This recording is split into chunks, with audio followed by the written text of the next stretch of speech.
Alright, as former President Bush once said, let's roll. Hey look, it's Tiny from Clay Fighter, hahaha, video game comedy.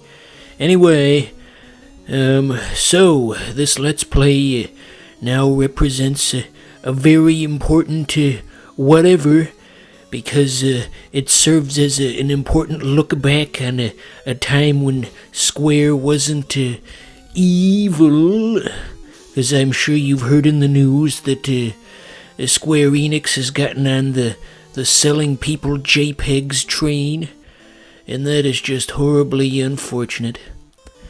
You know, that's the thing about NFTs. Somebody out there's got to be buying them, because why else would so many companies be trying to get on the bandwagon? That if there wasn't money to be made, they wouldn't be doing this. So that raises the question, who's buying these? Who are these people? Since it's inevitable that more or less every image ever is going to get made into an NFT at some point, let's try to brainstorm the worst possible ideas for NFTs. Let's see. There's B. Larry King. Remember that from the B movie? It's the laziest joke in the whole script that they literally just called him B. Larry King. Gosh, I saw a video of some people reacting to that and they were just so stunned that something so lazy ended up in that movie. The guy was all, B. Larry King? Who wrote this? Who fucking wrote this? Anyway, so yeah, that's my first idea for a terrible NFT. B. Larry King. Second idea, what about Derek Chauvin kneeling on George Floyd's neck? I mean, technically that's an image. I think you could monetize that. I'm not going to put a picture of that in this video for obvious reasons. I think YouTube might flag that. So yeah, that's idea 2 for terrible NFTs. Idea 3... remember a couple of years ago when basically everybody in Doug Walker's Circle of People got canceled and they had that big PDF that they sent out, the not so awesome document detailing all of the abuses that went on at Channel Awesome?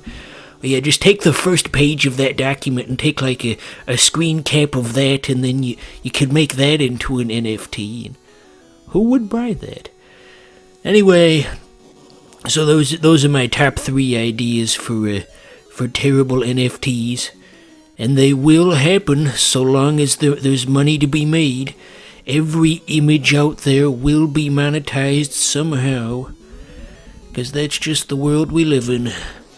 As Phil Collins once said, this is the world we live in. Speaking of Phil Collins, I saw a thing recently that's kind of sad, that his current tour is going to be like the last tour he's ever doing because he's getting so old and frail. It's at the point where he can't really even hold the drumstick anymore, which is quite sad.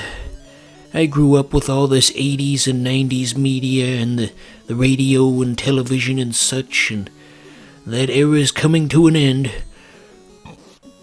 All the people from that era are old and sick and dying. Phil Collins, Huey Lewis, and others presumably. Robert Palmer's long gone. Robert Palmer was a cool guy. He had that song about Some Like It Hot. I liked that one. But now we're living in a different time. A worse one. Well, I guess not all media past 2010 is totally horrible. I mean, a lot of it is, but occasionally there's something decent. Like, for example, the song Sweater Weather by The Neighborhood. That is a goddamn fantastic song. I'd play a sample of it, but it would probably get content ID'd, so you can just look that up on your own time, but that's at least one example of something semi-recent that I don't hate. But let's try to stay on topic here. So, for those of you looking to play this game for your own damn selves, this was semi-recently released in a collection, but they gave it some other weird name other than Final Fantasy Legends Collection. They called it like the Saga Legends Collection or something asinine like that.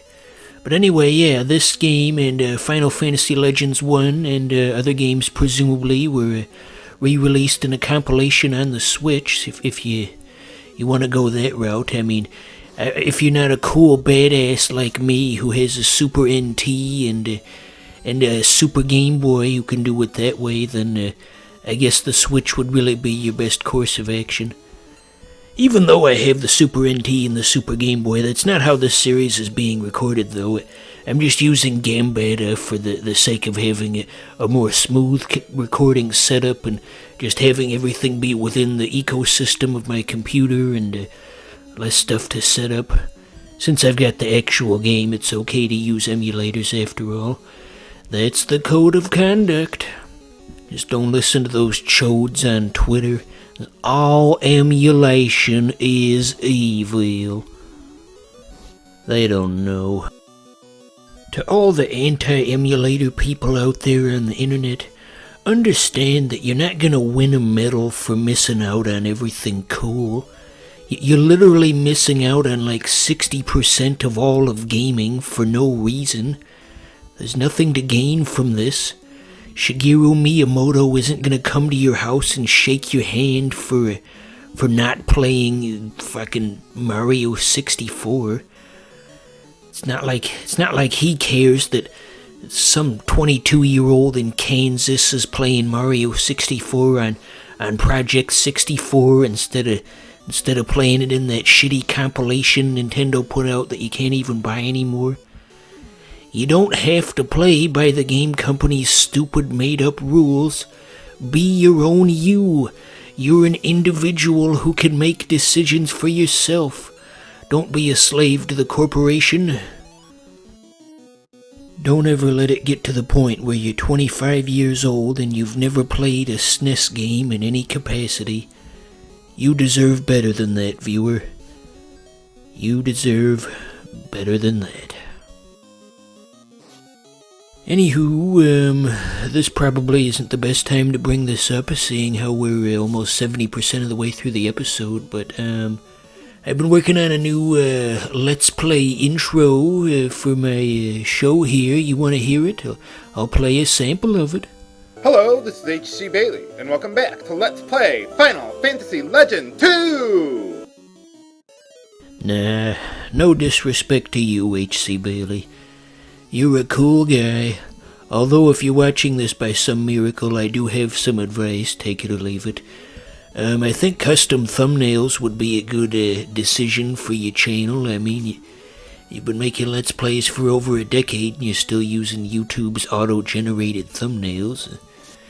But that's just my take on it. Do what you want. You're an adult. You ain't gotta listen to me. I don't know, dip. So, in other news, if you the viewer, you the 300-pound viewer, are looking for more Final Fantasy content on the original Game Boy, you've got a variety of options. Apparently there was a Final Fantasy Legends 3. I thought there was just 2, but apparently it was a trilogy. And if that's not enough for you, apparently there was also a 4th game related to this. Final Fantasy Adventure. It's sort of like a real-time RPG akin to Zelda. The Legend of Zelda. Did you ever see that Nintendo fan cartoon where Wario sounds like a Mexican and he says, "Look, it's the leg end of Zelda." This guy looks tough. I know what we gotta do.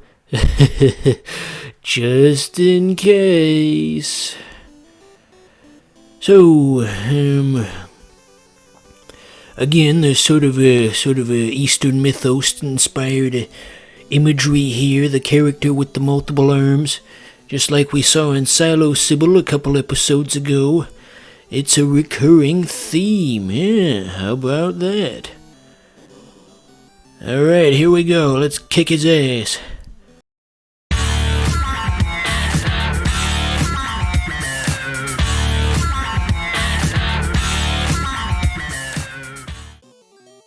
Well, this boss certainly is resilient. He survived the fast forward. But we're getting there, even though we're down to just 2 party members, and one of them's total. Oh wait, no, 3 party members. One of them was blinded, and that distracted me.